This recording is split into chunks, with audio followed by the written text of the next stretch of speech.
한 3개월 됐는데 아주 낫진 않네요. 그래서 제가 목소리가 굉장히 막혀 있습니다. 그래서 좀 양해해 주시고요. 좀 듣기 갑갑하시더라도 좀 양해해 주시면 고맙겠습니다.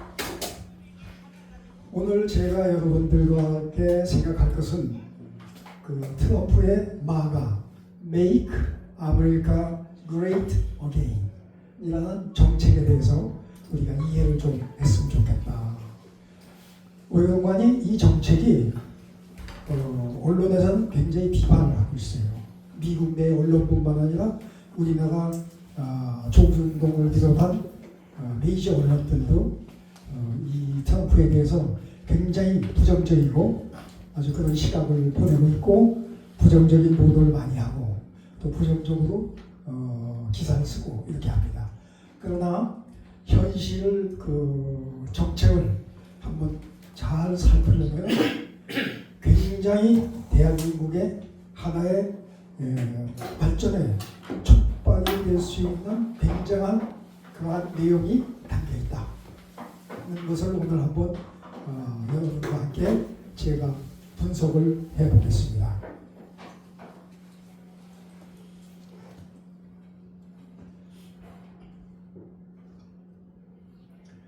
이 마가의 트럼프의 마가의 정책의 이제 기본 정책이 두 가지가 있습니다. 이 Make America Great Again 이게 지난번 트럼프 1기, 2기 때 선거 공약이죠. 미국을 위대하게 하겠다. 근데 이것이 트럼프의 선거 구호였고 지난번에 1기 때도 그랬고 2기 때도 그랬어요. 그런데 이것이 트럼프의 것이냐? 아니에요. 이게 누구 권고하니? 1980년에 레이건 대통령이 대통령 후보로 나왔을 때 Let's make America great again 이라는 슬로건을 가지고 나왔어요. 그것을 그대로 이제 트럼프가 카피를 한 거죠. 그 이유는 뭘까? 이제 그것에 대해서 하나씩 이제 제가 풀어나가겠습니다.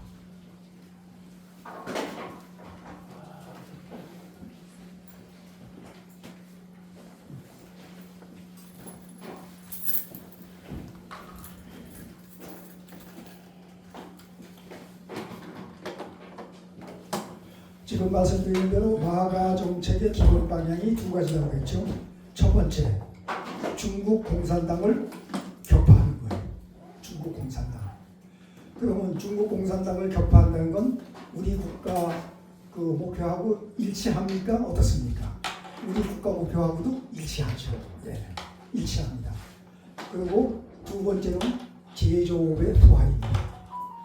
지금 잘 아시는 것처럼 미국의 제조업이 완전히 죽었습니다. 그 죽게 된 동기가 잘 아시겠지만 1970년 내에 미국하고 영국이 제조업을 포기합니다. 제조업을 포기하고 뭘 하는 거 아니? 4차 산업으로 가겠다. 그러니까 우주항공산업, 그 다음에 방위산업, 첨단 방위산업 이와 같은 그와 같은 미래지향적인 그런 사업으로 가겠다 해가지고서 제조, 소위 말하는 2차 산업, 굴뚝산업 이걸 다 폐기합니다. 영국은 2차 굴뚝산업을 폐기하고 어디로 가는 거 아니? 3차 산업으로 가서 금융, 그러니까 유럽 전 세계 금융의 핵심이 되겠다 해서 굴뚝산업을 다 폐기하고 이제 금융산업으로 갔고 미국은 지금 얘기한 대로 우주, 항공, 방위, 무기 이런 쪽으로 가게 됐습니다. 그래서 1970년대에 제조업을 포기함으로써 지금 이 트럼프가 주장하고 있는 시카고 쪽에 있는 그 자동차 벨트였던 그 지역이 지금 러스트 벨트가 되는데 그 러스트 벨트를 다시 살려내겠다. 제조업을 다시 살리겠다. 라는 것이 이게 마가의 기본 방향입니다.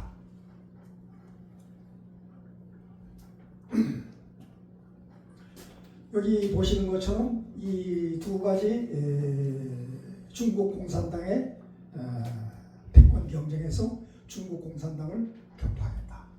그 다음에 제조업을 다시 부활하겠다. 해서 거기에 부수되는 여러 가지 정책들을 내어놓은 것이 대표적인 것이 관세 전쟁입니다. 그런데 잘 아시는 것처럼 이 관세 전쟁은 1985년에 이 미국, 영국, 프랑스, 독일, 일본 그게 소위 말하는 5대 강국이 프라자에서 뉴욕에 있는 프라자 호텔에서 모여서 합의를 합니다. 뭔고 하니 일본의 앵화와 독일의 마르크가 이 시장보다도 평가가 절하가 되어 있다.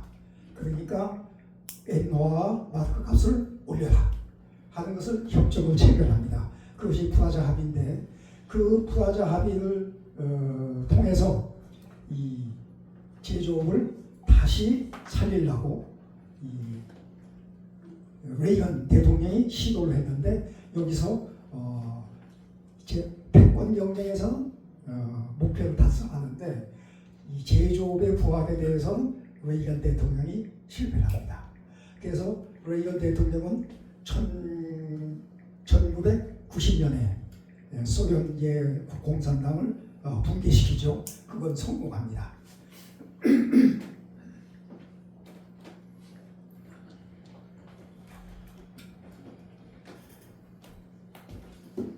마가의 이 기본 방향에 대해서는 우리나라 언론에서는 조중동을 비롯한 이 메이저 언론들은 트럼프 2기 때 트럼프 대통령이 당선될 거라고 예견한 신문이 있습니까? 없습니다.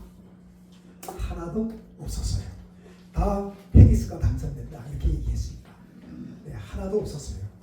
그런데 트럼프가 이제 됐거든요. 당선됐는데 그래서 여러 가지 정치 정책 방향을 제시할 때마다 마치 새로운 것을 급작스럽게 이렇게 한 것처럼 임시 응변적으로 한 것처럼 이렇게 언론들이 보도를 하고 있는데 사실은 그렇지 않습니다. 이 트럼프가 1987년에 자기 자서전을 씁니다. 자서전을 쓰는데 이 자서전의 핵심 내용이 뭔고 하니 지금 마가에 추구하고 있는 두 가지 목표죠. 소련 공산당 무너졌는데 그거는 이제 앞으로 이제 미국과 강대국이 격돌 그러니까 중국하고 격돌하게 될 텐데 그때 우리가 잘 대처를 해야 된다. 그리고 또 제조업을 다시 살려야 된다라는 기본 방향이 이 책에 일찍이 1987년에 트럼프가 책으로 자서전에서 그것을 썼습니다. 있었어요. 그때 벌써 이와 같은 제조업을 살리기 위해서는 관세 전쟁을 안 할 수가 없다. WTO를 폐기해야겠다라는 주장을 이 책에서 합니다.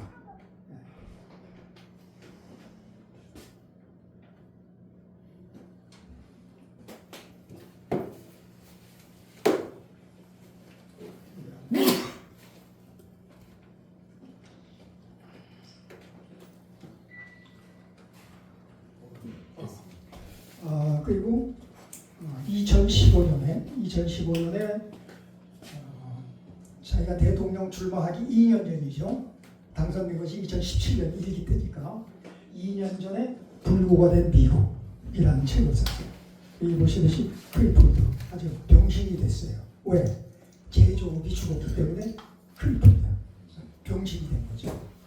그러니까 미국이 지금 뭐니 하더라도 트럼프의 가장 핵심 목표는 제조업을 살리는데 제조업을 살리는 목표는 중산층 이하를 생활을 끌어올리겠다는 거죠. 예. 굉장히 긍정적이고 획기적인 것 같은 정책이 아니겠습니까? 그러니까 이 불구가 된 이 미국이 라는 이 책을 2015년에 쓰면서 과거에 자기가 주장했던 내용을 다시 반복을 하고 있습니다. 그런데 우리나라 언론은 어떻습니까? 마치 트럼프가 무슨 관세 전쟁을 하고 뭐하고 무슨 정책을 내놓을 때마다 임기응변적으로 한 것처럼 그렇게 이제 보도를 하고 있는데 그거는 진실이 아닙니다. 우리가 한번 1년 전을 되돌아보면은 트럼프가 지난 대선에서 승리한다고 예측한 언론이 있습니까? 하나도 없거든요. 다 안 된다고 했죠. 좀 전에 말씀드린 대로. 그런데 일부 극히 소수의 유튜버들하고 그 다음에 이 조그만 신문 언론들 그 다음에 미국도 마찬가지예요. 미국도 CNN이고 뉴욕타임즈, 월스트리트저널 마찬가지예요. 다 해리스가 된다 그랬지 트럼프가 된다고 얘기 안 했거든요. 근데 단 두 신문만이 트럼프의 당선을 예측을 했어요. 하나가 폭스뉴스, 네, 잘 아시는. 두 번째는 에포크타임이라는 신문. 이게 다 2000년에 들어와서 생긴 신문들이에요. 그러니까 이 신문들만 소수 신문들만 트럼프의 당선을 얘기했지 메이저 신문들은 해리스가 될 걸로 예측을 했어요. 그래서 이러한 문제들이 다 이미 트럼프 대통령 후보는 예견을 하고 이 책에서 다 언급을 했습니다. 이거는 조금 이 일반적인 얘기는 아니지만은 트럼프의 복음주의자라는 얘기를 제가 꺼내는데 이게 왜 그런가 하니 지금 유럽이 이 기독교 문화였던 미국이 지금 기독교 문화가 부서지고 있어요. 왜 부서졌는가 하니 기독교가 이슬람에 의해서 지금 공격을 당하고 있어요. 그러니까 유럽이 지금 이슬람으로 거의 점령당하다시피 했어요. 지금 그래서 심각한 문제가 있고 또 미국도 기독교의 기본 정신이 많이 훼손되고 있는 그런 내용에 대해서 굉장히 분개를 하고 있어요. 그것을 잠깐 말씀드리면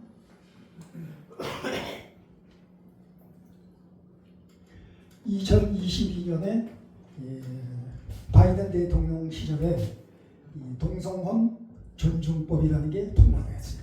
동성혼. 이것이 그러니까 이 동성, 연애, 남성, 여성, 그 이외에 중성까지도 인정하는 그와 같은 혼, 동성, 혼 존중법이 통과됐어요. 그것을 기념해가지고 백악관 정문에다가 동성을 표시하는 무지개 이 깃발을 여기다 걸어놨어요.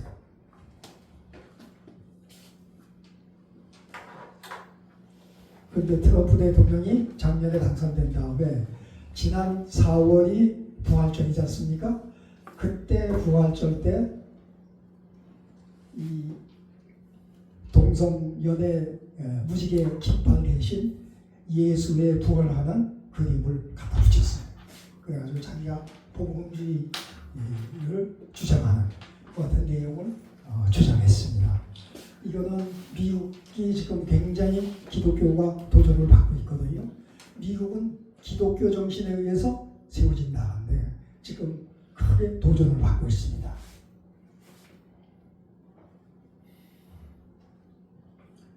그리고 또 한 가지 우리가 관심을 가져야 될 것은 2028년이면 다음 이제 대선인데 대선 출마 가능할까요? 안 할까요?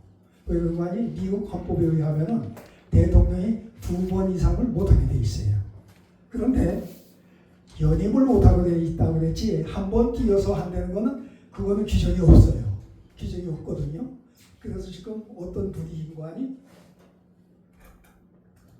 지금 트럼프의 모자와 2028년 이 티셔츠 이게 불티나게 지금 팔린다고 해요. 이걸 판매하고 있어요. 예, 불티나게 판매하는데 이것이 트럼프가 다음에도 한번 정권에 도전하겠다. 근데 그것이 가능하냐 가능치 않느냐 하는데 다수의 메이저 언론은 부정적으로 봅니다. 우리나라도 마찬가지. 그러나 소수의 언론들은 가능하다. 왜? 지금 공화당이 하원, 상원 다수석 과반수 이상을 다 점하고 있어요. 그렇기 때문에 상하원이 다 점하고 있기 때문에 충분히 할 수 있다. 그리고 전례가 있죠. 3년이면 전례가 있죠. 루즈벨트 대통령이 2차 대전 때 전시 상황이라 특별히 3번 연임을 했습니다. 그와 같은 전통이 있기 때문에, 그리고 법률적으로 보면 연임이 안 된다고 그랬지 뛰어서 건너가는 거는 그것도 안 된다라는 그런 기준은 헌법에 없다고 합니다. 지금 트럼프가 2028년에 다시 도전할 가능성이 지금부터 제기되고 있고, 간접적으로 선거운동을 하고 50% 이하에 있는 하층민들 적극적인 지지를 받고 있습니다. 지금.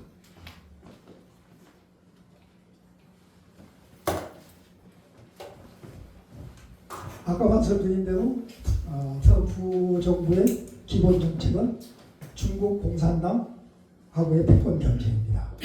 그래서 패권 전쟁을 하는데 그 방식이 관세 전쟁. 똑같은 상황이 1980년대에 독일, 일본하고 미국 간의 패권 경쟁이 일어났습니다. 패권 경쟁이 일어난 조건은 뭔가 아니에요. 선진국 1등으로 달려가고 있는 국가의 그 뒤를 쫓아오는 2등 되는 국가가 1등 국가의 GDP의 50%에 도달하게 되면 그때부터 1등 국가가 2등 국가를 억압하기 시작합니다. 근데 1980년대에 독일하고 일본이 미국 GDP의 50%에 육박합니다. 그래서 그때부터 누르려고 했는데 그래서 이 프라자 합의를 했는데 그때는 이 관세 같은 걸 하지 않고 일본도 그렇고 독일도 그렇고 자유민주주의 시장경제 국가이기 때문에 서로 대화로 풀릴 수가 있었어요. 그래서 대화로 다 프라자 합의를 만들어냈어요. 그런데 중국은 어떠냐? 이거는 자유민주주의 국가가 아니고 공산당이잖아요. 트럼프가 과거에 일기 때 굉장히 중국하고 협상을 하려고 굉장히 시도를 많이 했는데 중국이 그때마다 노 해서 협상이 안 된 거예요. 그러니까 할 수 없이 이기 때는 관세 전쟁을 선포한 거죠.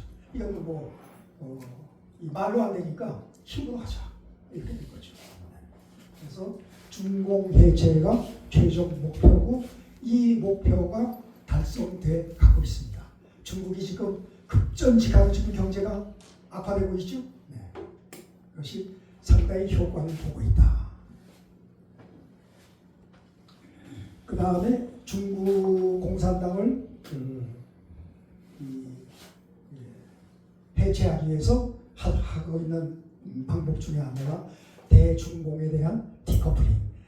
커플링이라는 것은 전기 같은 걸 이렇게 스위치 꽂아서 연결시키는 걸 커플링이라고 그러죠. 디커플링은 그것을 떼가지고 콘센트를 빼서 전기를 끊는 것이 디커플링입니다. 그러니까 모든 세계 경제 시스템에서 중국 공산당을 갖다가 차단하는 이것이 디커플링입니다. 그런데 대표적인 게 ASML인데 잘 아시는 것처럼 ASML이 네덜란드 회사죠. 네덜란드 회사인데 뭘 만드는 거 아니? 반도체를 만드는 기계를 만드는 회사예요. 근데 이 회사가 전 세계에 그걸 만드는 회사가 이 회사 하나밖에 없어요. 미국에도 없고 아무 데도 없어요. 네덜란드 하나에만 이 회사가 있어요. 그러니까 완전히 독점권을 가지고 있는 거예요. 그런데 이 회사에 어떻게 했는 거 아니? 바이든 정부 때 이 ASML하고 완전히 관계를 끊어라. 그래가지고 이 판매를 못하도록 금지시켰어요. 기계를. 그러니까 중국에다 이제 파지를 않습니다. 그리고 또 한 가지 더 저거 하는 공간이 중국이 그동안에 그걸로 시설을 했는데 반도체 시설을 했는데 그것을 유지 보수해야 되잖아요. 유지 보수하는 것도 아무나 못합니다. 이 회사 ASML 직원들이 파견돼 가지고 그 회사에 가서 유지 보수를 해줬는데 이 사람들도 작년 말로 해서 다 철수했어요. 이제 중국에는 반도체 생산하는데 한계가 있습니다. 이제 어느 정도 시기하면 이제 생산을 못할 지경에 이르게 됩니다. 왜 생산할 수 없을 정도로 가느냐? 중국의 기술력이 따라가지 못합니다. 기술력.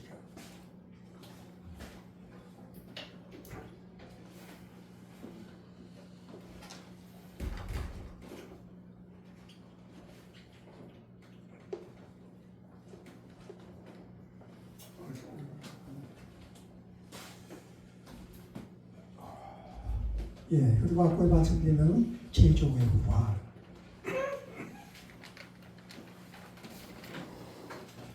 그래서 이 세 가지를 조금 더 이제 구체적으로 한번 좀 풀어보겠습니다.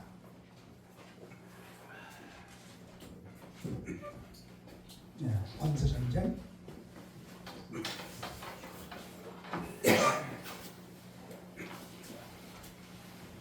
이제 중국하고의 이제 패권 경쟁이 이제 벌어지게 되는데 지금 어떤 형태로 이제 패권전이 전개되고 있느냐 그걸 한번 조금 말씀드리겠습니다.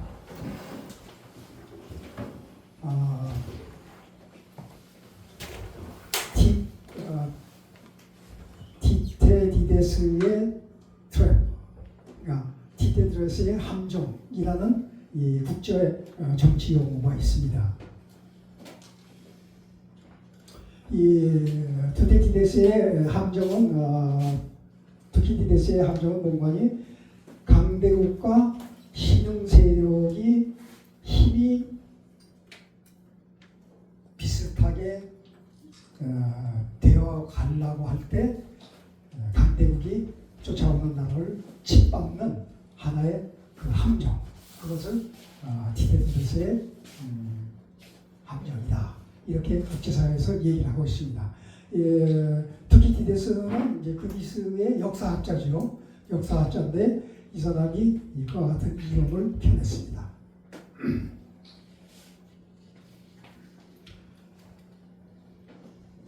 아까 말씀드린 대중공 디커플링, 이건 ASML이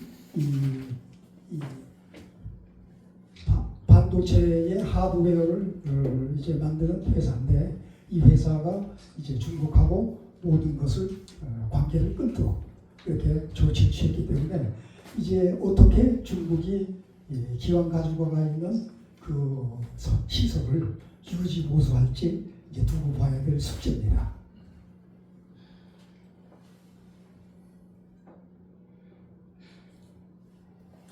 그 제조업의 부활인데 지금 미국이 제조업을 포기해가지고 아까 말씀드린 70년대에 포기를 했거든요.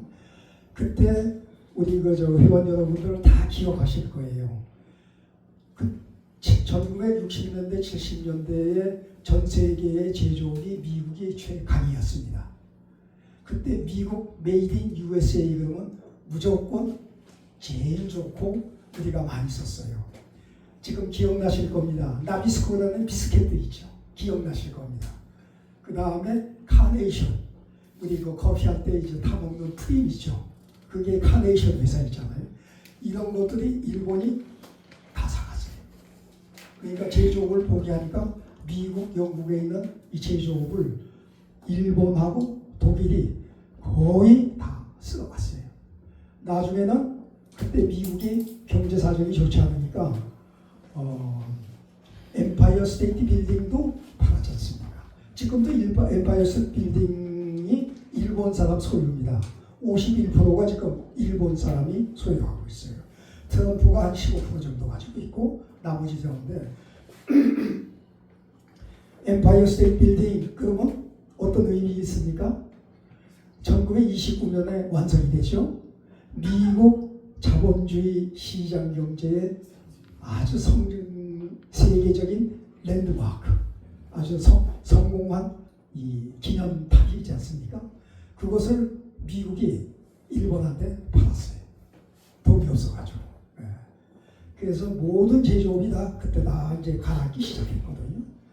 그러니까 이 지금 제조업을 부활하려고 그러게 되면 지금 한계가 있어요. 그러니까 특수한 분야 몇 군데만 할 수 있지 전체적으로는 못합니다.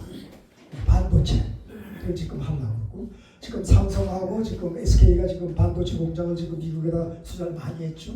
그 다음에 TSMC 그 대만에 있는 회사도 그렇고 많이들 했어요. 그 다음에 전략 제조업. 전략 제조업은 뭔가니 이건 제가 붙이는 이름이에요. 근데 전략 제조업은 뭔가니 이 밑에 있는 제조업은 안 되고 최소한 또 자동차 하나만은 미국이 다시 트럼프는 부활시키려고 해요. 근데 사실 이것도 쉽지 않을 겁니다. 예. 하여튼 그래서 전략 제조업을 리쇼어는 다시 상륙하는 거죠. 네, 다시 상륙하고 그 같은 계획을 가지고 있습니다.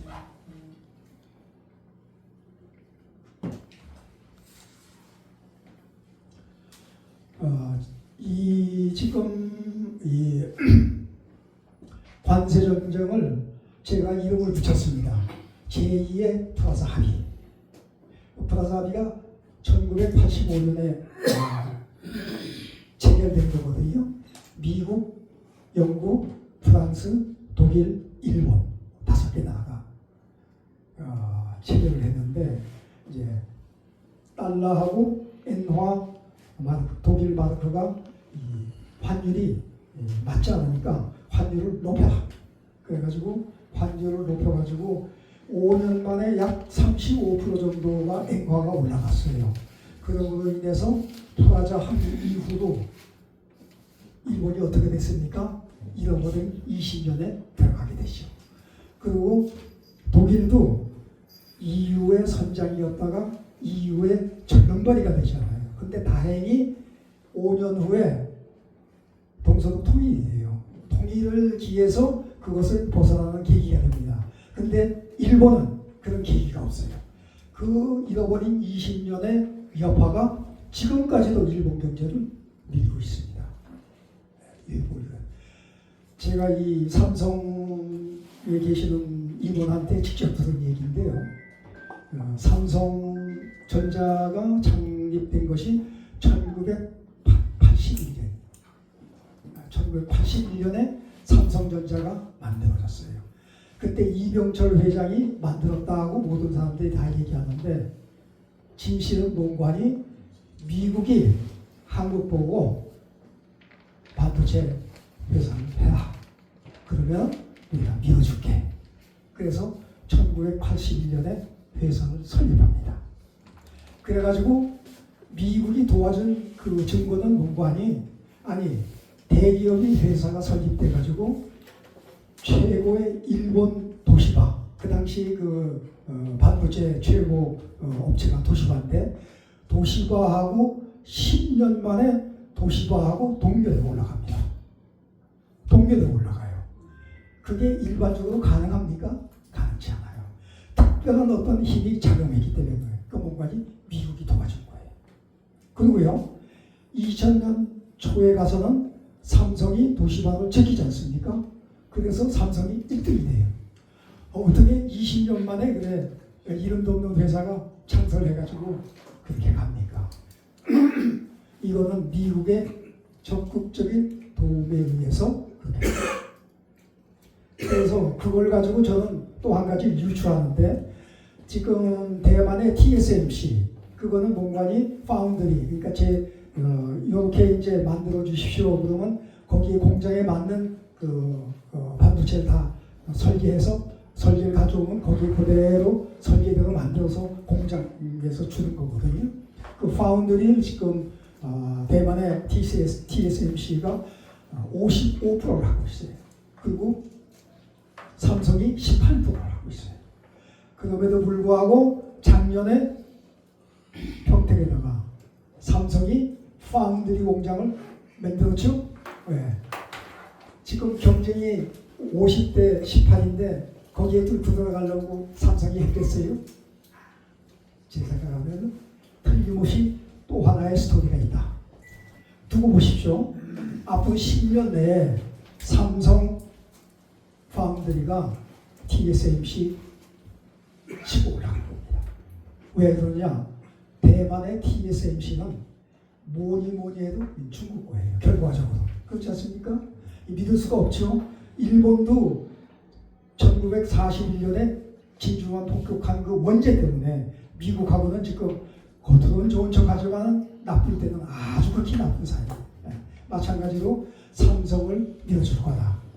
제가 예측한 거 앞으로 10년 후에 한번 만나서 한번 보십시다. 틀리면 제가 뭐 무식해서 그런 거죠.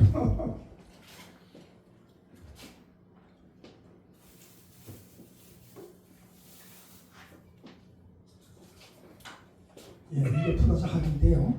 예, 1985년에 플러스 합의를 이루어졌는데 제가 이 사진을 굉장히 많은 노력 끝에 이제 찾아냈는데 이 사진을 보십시오. 외교라는 게 이런 겁니다. 특이한 상 발견하는 게 없습니까? 한번 보세요. 미국 국기가 3개네. 네? 미국 국기가 3개. 맞습니다. 예. 미국 국기가 3개예요. 일본 2개. 일본 국기가 2개예요. 그리고 영국, 프랑스, 독일은 하나밖에 없어요. 이건 제재 대상이 아니에요. 지금 세계는 최선진국, 일본이 그 뒤를 쫓아와요. 그러니까 일본을 갖다 지금 누르기 위해서 지금 회의를 하고 있는. 국기도 이렇게 겁니다. 이게 외교예요. 이게 아주 정확하게 이제 보셨는데, 예. 이때 이제 일본이 잃어버린 20년에 들어가기 시작하는 거죠.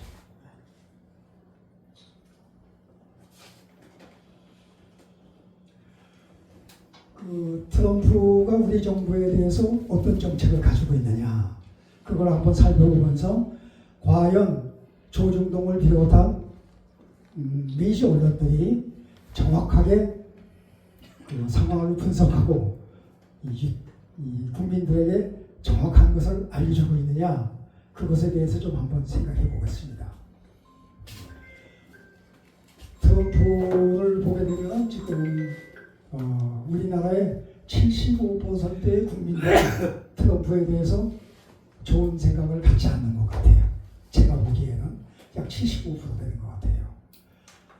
그 중에서 가장 그 트럼프에 대해서 좀 반감을 갖는 이유가 뭔가니, 쓸데없이 한국에 대해서 너무 압박을 한다. 그리고 말하는 것도 좀 싸가지 없이 좀 하죠. 예. 그리고 막 모든 것이 순간적으로 이렇게 하는 것 같은 그런 느낌을 주기 때문에 트럼프에 대해서 반감을 갖고 있습니다. 특히 제일 반감을 갖는 게 뭔가니, 주한미군의 주둔비를 10배를 해요. 이 말이 안 되잖아요. 갑자기. 예. 거기에 지금 우리 국민들이 굉장히 화가 나 있어요. 그런데 지금 주둔비를 지금 얼마씩 내고 있습니까? 작년에 우리가 1조 2천억을 냈습니다. 그거는 뭔가니 3년 전에 바이든 때 협상에 해서 앞으로 5년 동안 1조 2천억씩 매달 주둔비를 지불하겠다는 양의 각서를 썼어요. 앞으로 5년 동안, 그러니까 앞으로 3년 동안 똑같은 1조 2천억이 유지될 겁니다. 그러면 이걸 올려달란다. 10배 올려라. 그러면 10조로 달라는 얘기인데 그건 말이 안 되는 것이고, 트럼프의 특징이 뭡니까? 이만큼 불려놓고 조금씩 봐주는 거잖아요. 지금 관세전쟁 그렇게 하고 있지 않습니까? 네. 그러면 10배 내려고 그랬으면 우리가 배 정도 내면 될 것 같아요. 배도 많다?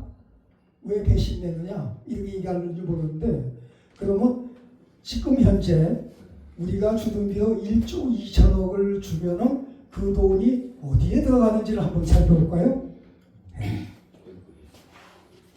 주한미군 주둔비가 1조 2천억인데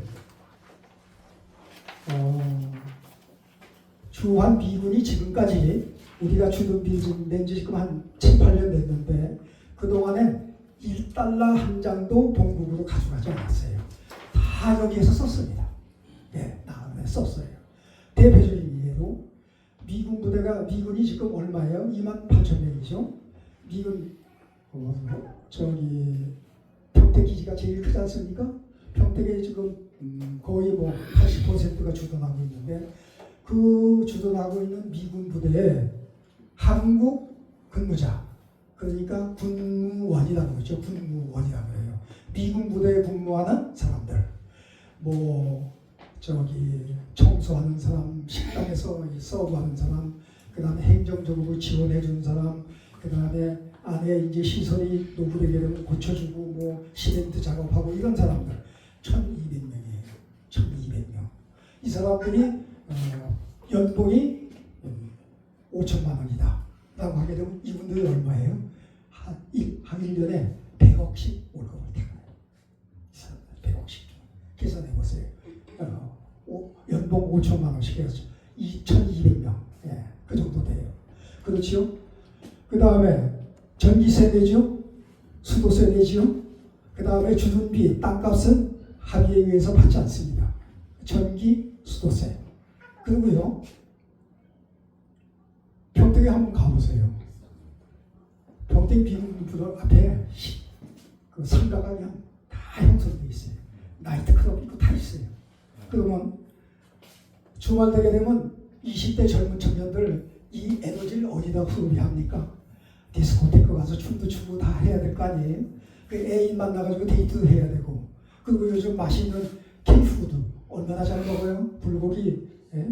그 다음에 뭐 라면부터 시작해가지고 이런 걸로 들어가는 것이, 주말에 들어가는 것이 엄청나. 이 돈 1조 2천억을 다 쓰고도 더 들어갑니다.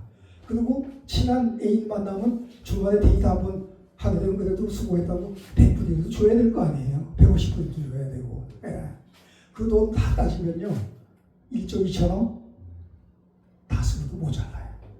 이런 거는 얘기 안 하고 주는 것만 얘기하는데 그거는 옳지 않다 이거죠. 그래서 제가 어딘가에 가가지고 이 얘기를 했더니 마침 미군 부대에 근무하는 분이 한 분 참석했어요. 그런데 박수를 치더라고요. 박수를 치더라. 그러니까 우린 이와 같은 실상을 정확하게 파악해야 된다.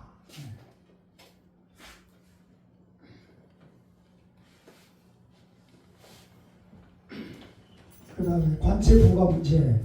우리나라 25% 한다고 했는데 지금 점점 내려가고 있죠. 그 다음에 또 우리나라하고 5대 우방국에 대해서는 특별히 보유하겠다 했는데 영국, 일본, 한국, 인도, 호주 5개국에 대해서는 특별한 관세 부과하겠다. 그러니까 어떻게 될지 이건 협상을 하면 되는 거죠. 제가 보기에는 뭐 10% 이하로 내려갈 수도 있을 것 같습니다. 그 다음에 한국과 일본은 미국의 핵심 동맹이다. 이거는 헤리티지 이 재단에서의 트럼프 2기 정책 보고서에 정식으로 올라간 정책의 하나입니다. 그러니까 우리가 한국, 일본은 미국의 핵심 동맹이다. 예, 굉장히 중요한 얘기죠.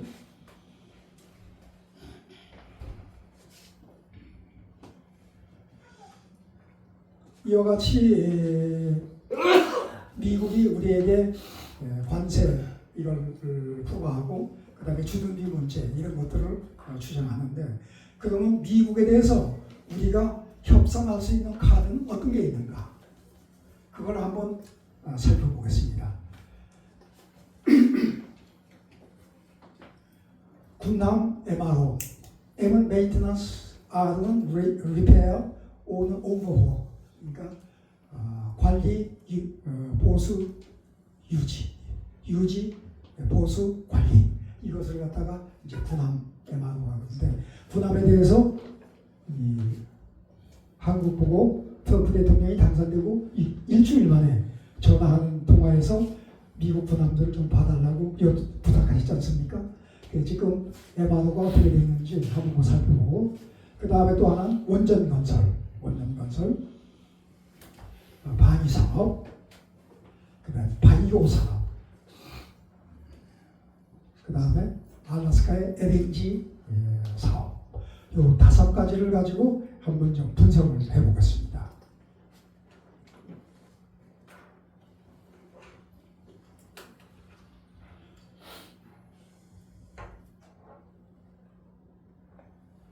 아시는 것처럼 이게 힐리 조선소예요. 미국 저 필라델피아에 있습니다. 필라델피아에 있는 그 서부 지역에서는 가장 큰 조선소 중에 하나인데 이것을 한화 해군이 한화 조선이 작년 10월달에 인수를 했죠. 샀어요.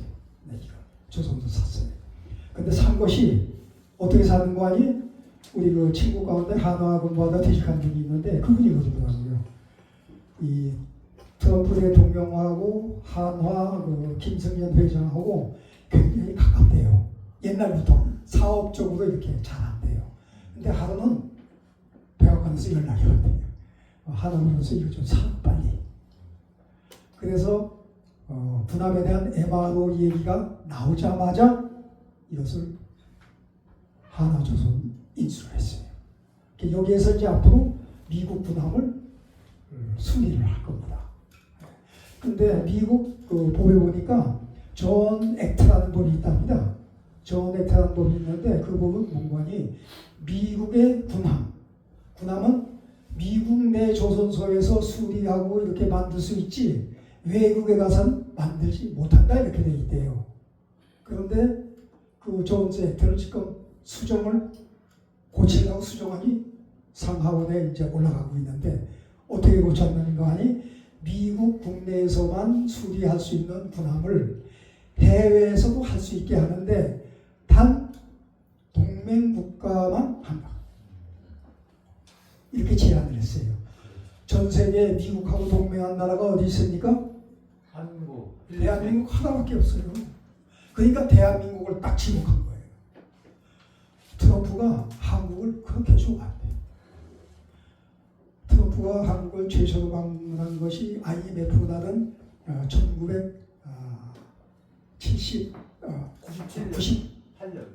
네, IMF 97년에 IMF죠. 그 다음에 방문했어요. 그래가지고 조선소가 보고 원더풀 그러고 왔다는 거죠. 네. 그래서 그러면 지금 하나 조선소가 할 일이 얼마나 있느냐? MRO의 예산이 연 20조 원이에요. 지금 20조를 딱 땄어요. 지금. 예.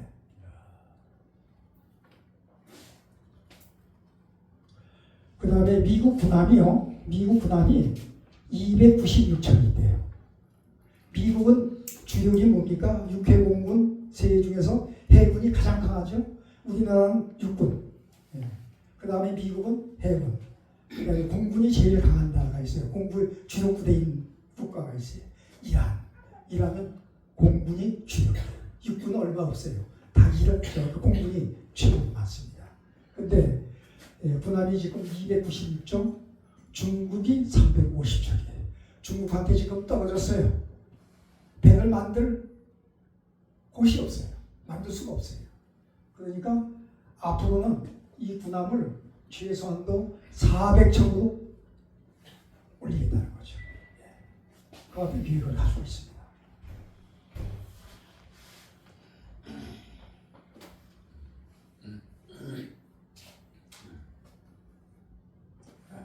그리고 상선은 이제 그 일반적으로 화물을 싣고 다니는데 그다음에 크루즈를 포함해가지고 모든 배들을 이제 상선이라고 그러는데 미국은 80척이에요 지금. 중국이 7,000척이에요. 중국이 이렇게 쫓아왔어요. 굉장히 급합니다 지금 미국이 굉장히 급해요. 예. 그리고 조선소가 미국이 21개. 1970년대 400개가 있었대요 조선소가. 그러니까 그때 제조업을 포기함으로써 지금 남아있는 게 21개가 나와요. 근데 우리나라는 조선소가 224개예요. 조선소가. 예. 그러니까 미국이 우리한테 MRO를 갖다가 요청을 하면 하죠. 네.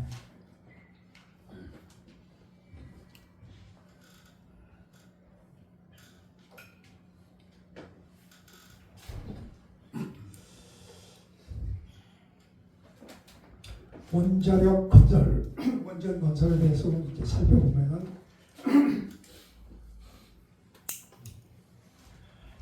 이 APR 1400 이것이 이제 원자로인데요.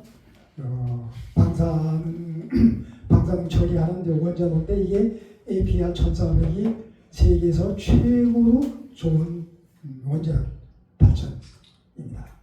이게 아랍에미레이트에다가 2009년에 설치했죠. 네, 2009년에 완성했습니다. 그게 APR 1400이 이게 전 세계에서 가장 우수한 원자로다라는 것은 국제사회가 공인을 했습니다.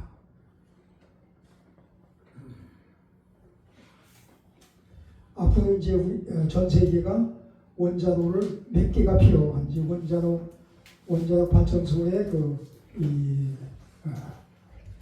상황을 보면은 지금 현재 원전이 439개입니다. 전 세계에. 그런데 신규로 발전소를 만들기로 결정한 것이 344개. 이 중에 절반만 우리가 수주하더라도 50년은 먹고 살겠죠? 네, 50년은 먹고 살아요. 근데 참 세상은 참 아이러니합니다. 세계에서 원자력 발전소 최초로 만든 것이 영국이죠.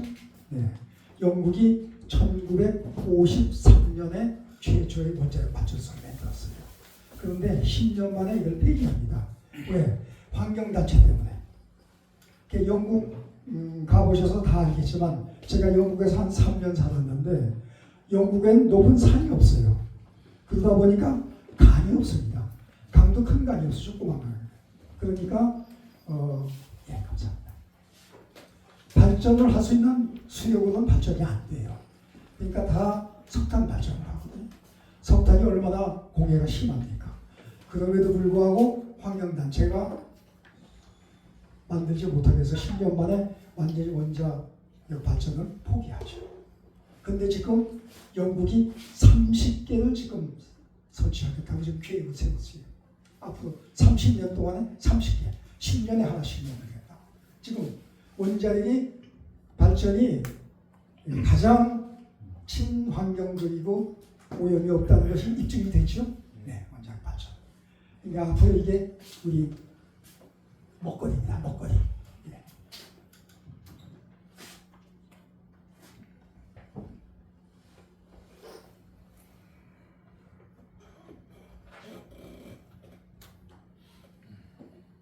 안 됐네.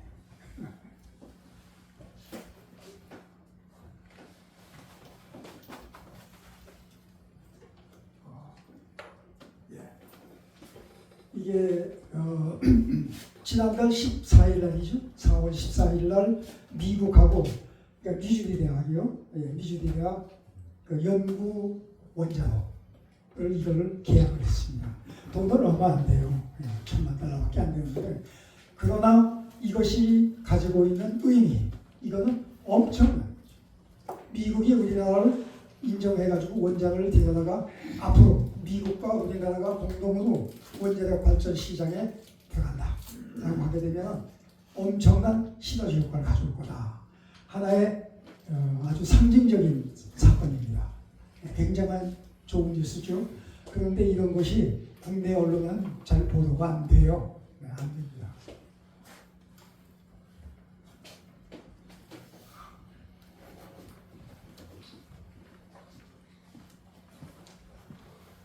방위산업. 이 전투기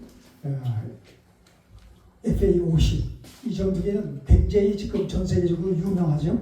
지금 미국도 지금 훈련기로 이것을 갖다가 지금 도입하겠다고 지금 추진하고 있죠. 네. 우리 방산분 시장은 전 세계적으로 지금 거의 전 세계 5위가 지금 됐습니다. 앞으로 조금 더 있으면 3위까지 올라갈 수 있을 것 같아요.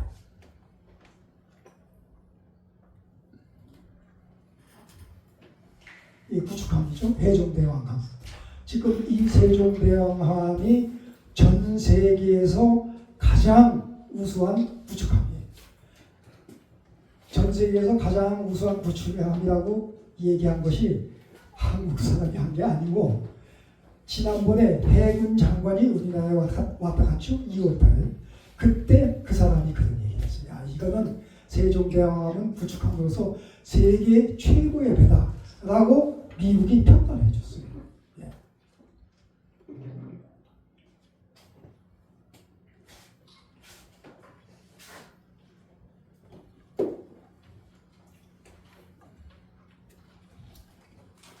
근데 지금 미국이 배를 만들 수 있는 능력이 거의 없습니다.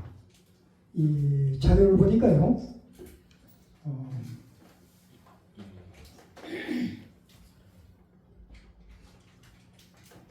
이 세종대왕함을 만드는 그 기간이 2년 내지 3년 걸린다고 해요. 우리나라에서 만드는데. 근데 그 가격이 얼마고 하니 제작비가 약 10조 10조가 아니고 1조 원이에요.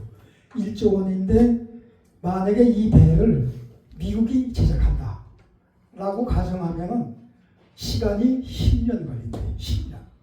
그러니까 조선 산업의 이 기본 그 시스템이 다 붕괴가 될 거예요.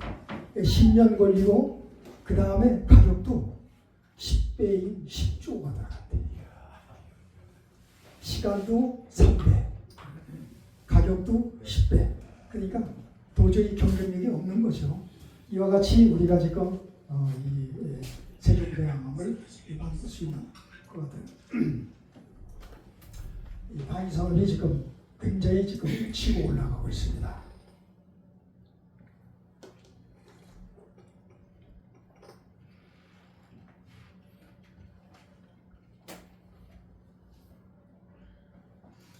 그 다음에 바이오 산업. 잘 아시겠지만은 제약 산업이죠. 네, 제약 산업. 우리나라가 지금 제약 산업을 소문도 없이 엄청나게 지금 달려가고 있습니다. 예, 대표적인 삼성바이오인데요. 이 삼성바이오 평택공장이에요. 평택공장인데 제1공장을 2013년에 제조를 시작했어요. 2013년에. 그래가지고 제2공장, 제3공장까지 만들었는데 지금 12년 만에 제4공장을 지금 만들고 있어요. 지금. 이게 보통 걸로 가능할까요? 엄청난 발전이죠. 2013년에 제1공장을 열었는데 2공장, 3공장 13년 만에 4공장까지 지금 짓고 있어요. 지금 바이오 산업이. 지금 우리나라가 바이오가 뭔가니 이제 그 파운드리 같이요. 이제 약을 개발해가지고 처방을 가져오면은 그대로 삼성에 갖다 주면 삼성이 그걸 그대로 약을 만들어서 주는 거예요. 예. 이 산업이 엄청나게 지금 발전하고 있습니다. 지금 삼성 바이오의 약을 만드는 공장 내부인데 지금 삼성 바이오가 전 세계적으로 지금 치고 나가지 않습니까? 예.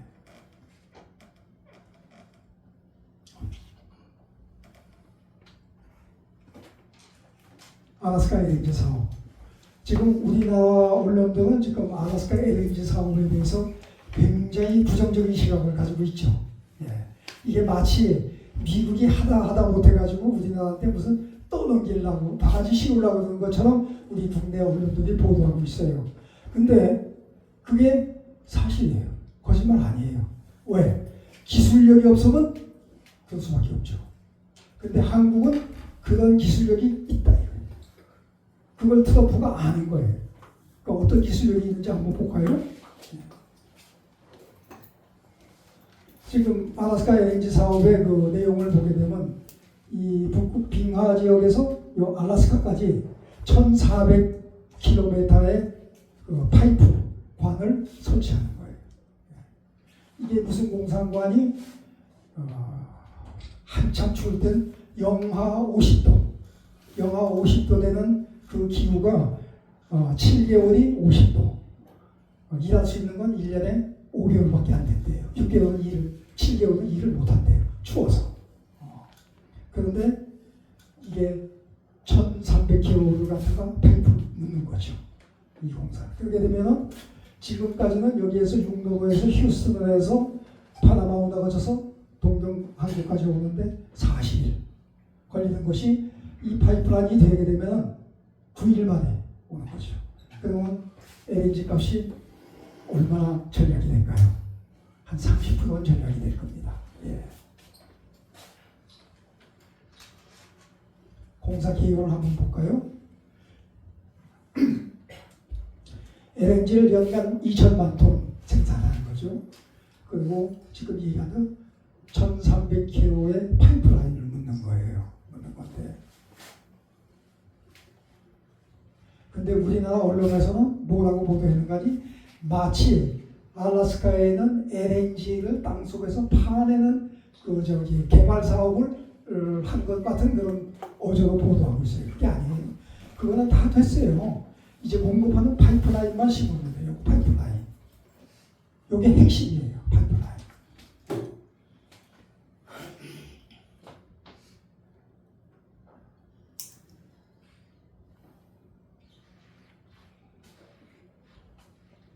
이제 가동력 목표가 2031년. 네, 이제 목표를 하고 있는데.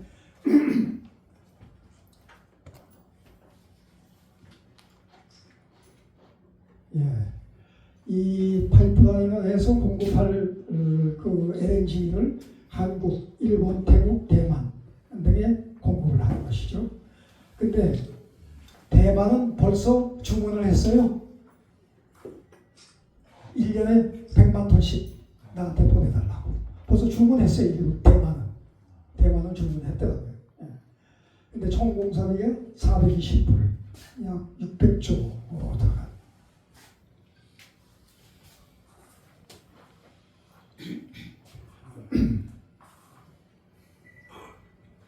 LNG를 우리나라가 지금 얼마나 수입하고 있는지 한번 잠시 보겠습니다. 중동에서 40%를 우리가 수입하고, 그 다음에 아시아 40%, 미국에서 11% 수입하고 있어요. 그리고 2023년에 우리나라가 수입한 것이 4,639만 톤, 약 500억 불 수입을 했어요.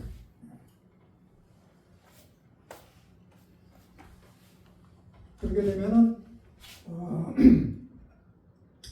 이 LNG 산업 참여에 대한 이 특징을 한번 살펴보겠습니다.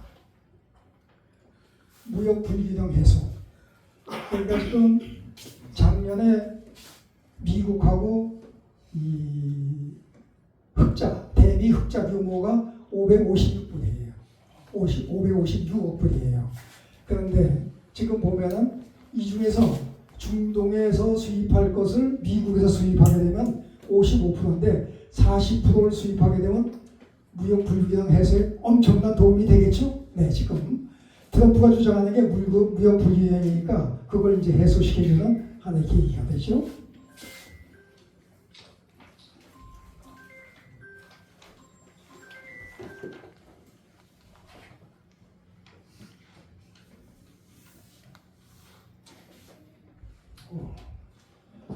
그리고 지정학적 동맹 강화 그런 사업을 통해서 우리가 이 미국과 더 유대를 강화하는 그 같은 역할을 할 수 있고, 그 다음에 또 한 가지는 뭔가니 북극 항로가 곧 개척이 됩니다.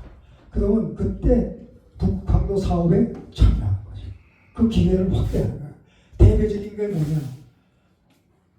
그린란드를 지금 미국 영어도 하려고 그러죠. 그럼 그린란드가 뭐 됐든 안 됐든 하여튼 북극 항로가 개척되게 되면 거기가 굉장히 중요한 요지가 되겠죠. 자원이 풍부합니다. 지금 중국이 그린란드의 땅을 살려고 여러 가지 내가지고 난리죠. 그렇기 때문에 트럼프가 그걸 막기 위해서 그린란드를 통합을 하겠다, 하겠다는 얘기가 자꾸 나오는 거죠. 예. 그렇기 때문에 북극 항로 참여 확대할 수 있는 기회가 된다. 예.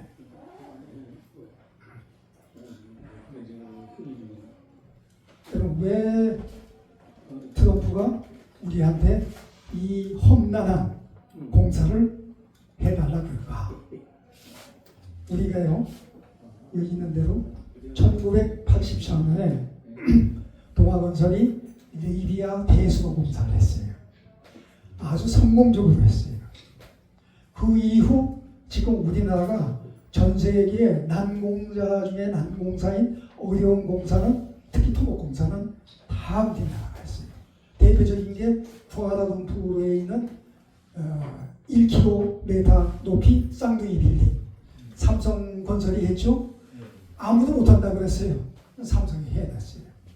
그러니까 이게 대수공사를 1980년대 우리가 길이 5,500km를 사막에다가 설치하는 공사를 성공했어요. 리비아가 어떤 나라입니까? 낮에는 온도가 50도 올라가요. 알라스카는 마이너스 50도. 50도 올라가죠. 낮에는 일 안 했대요. 다 자고 밤에 해가 지면은 온도가 내려가잖아요. 30도, 25도 뭐 이렇게 30 이렇게 나요. 그때 반스만 입고 가서 그래가지고 이게 6년 만에 5,500km 수로공사를 완성했어요. 이건 세계적인 랜드마크입니다. 이거를 트럼프가 아는 거죠. 그러니까 이런 공사도 하는 나라이기 때문에 저 정도 해낼 거다. 너희가 좀 이거 해달라. 파이프 매설 공사, 설치 공사예요. 네. 그렇게 되면 또 뭐가 있는 거 아니? 거기에 들어가는 강철. 벌써 포천에서는 아주 이만해가지고 지금 난리예요. 그 강철 팔라고. 네. 2중, 3중, 4중으로 우리나라에게는 기회입니다. 네. 이와 같은 거는 우리 국내 언론이 한마디도 안 해요. 한마디도 안 해요. 제가 지금 이 얘기 말씀드리는 거는요, 제가 이 관계를 제가 어떻게 알겠습니까? 우리 그 외교 협회 지라는 잡지가 있습니다. 거기에 그 우리 전직 외교관들이 글 쓰는 거, 그걸 제가 다 모아서 이제 편집한 겁니다. 네. 그러니까 전 세계에서 전 세계를 돌아다니면서 다 경험을 했기 때문에 그 나라의 어떤 특징, 그 다음에 이 사업이 어떤 성격을 가지고 있다, 이게 분석이 되는 거죠. 네. 그 잡지에서 나온 그 얘기입니다.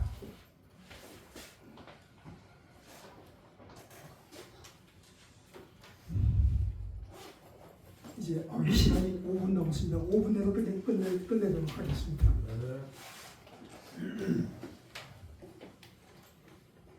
관세 전쟁은 패권 전쟁. 중국을 죽이기입니다. 중국 자체를 죽이는 게 아니고 우리가 중국 그러면은 환상이 있어요. 그냥 옛날부터 했던 중국을 생각하는데 공자맹자가 아니에요. 이건 중국 공산당이에요. 공산당. 그러니까 중국 공산당과 중국을 구별했습니다. 지금 미국이 패권 경쟁에서 죽이려고 하는 건 중국을 죽이는 게 아닙니다. 중국 공산당을 죽이는 거예요. 네. 그걸 착각하시면 안 되고 우리도 그것을 혼동하지 말아야 될 필요가 있습니다. 아까 얘기한 대로 TPS의 함정, 지금 중국 공산당이 쫓아오니까 이제 미국이 이제 무너지는 거죠. 네. 지금 패권 경쟁 그 사이에 지금 대한민국이 끼어 있습니다. 어느 쪽으로 가야 되냐? 이거냐 저거냐? 지금 당장 코앞에 와 있죠. 6월 3일날 대선 선거하는데 어떻게 할 거냐? 예. 여기 지금 끼어 있어요. 참 대한민국의 숙명입니다.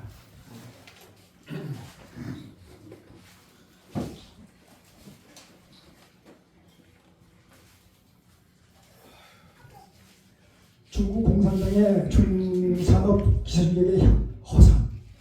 우리가 중국을 보고 있는 눈이 사실은 허상이 많습니다. 며칠 전에 지난 4월 2일이죠. 4월 2일 날 트럼프가 관세 정책을 선포하면서 중국에 대해서는 60% 내지는 125%의 관세를 매기기로 했어요. 그랬더니 중국이 그 보복으로 보잉사에다 주문했던 727 여객기 3대를 인수하다고 갖다 줬는데 거부를 했어요. 다시 바꾸어 왔거든요. 그래서 이 보잉사가 중국의 항공 기술력을 폭로를 했어요. 어떻게 되느냐? 지금 보잉 C919 이것이 중국 공산당이 만들어가지고 중공이 만들어서 2024년에 첫 취항을 했습니다. 작년에 취항을 했는데 이 비행기를 만든 전 부품을 분석했는데 중국이 만든 거는 꼬리 날개, 그 다음에 날개, 이 큰 날개, 그리고 레이더. 요 세 개를 만들고 나머지 90%는 다 미국하고 프랑스 거예요. 중국이 만든 것 같지만 안 그래요. 제가 이걸 보면서 어떤 생각을 했는가니 중국이 지금 그 인공위성을 발사한다고 한다 그러죠? 중국이 하는 걸까요? 아니라는 생각이 들어요. 왜?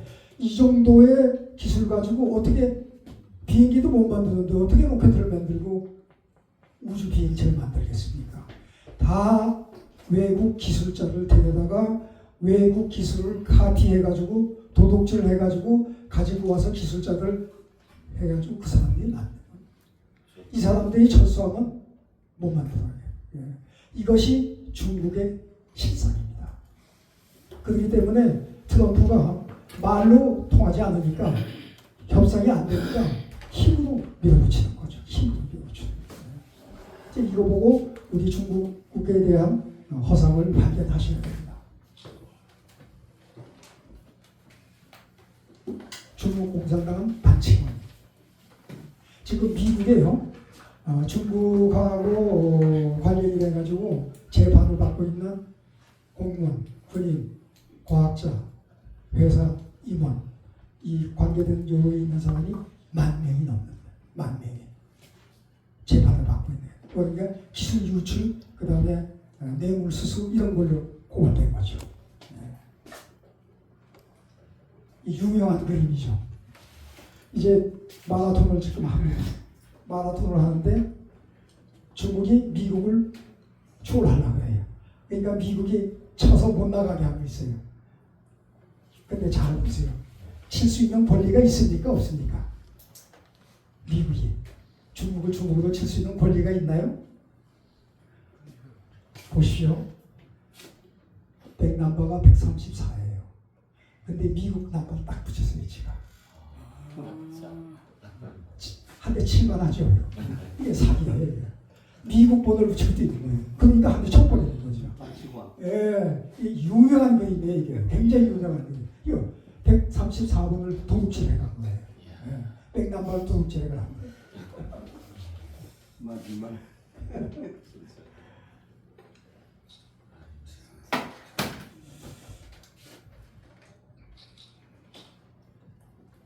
자, 이제 결론은 이겁니다.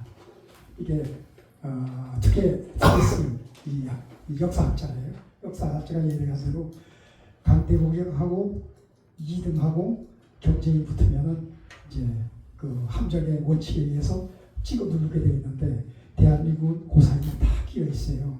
우리가 선택을 어떤 선택을 할 것이냐 현명한 선택을 해주시기 바랍니다. 감사합니다.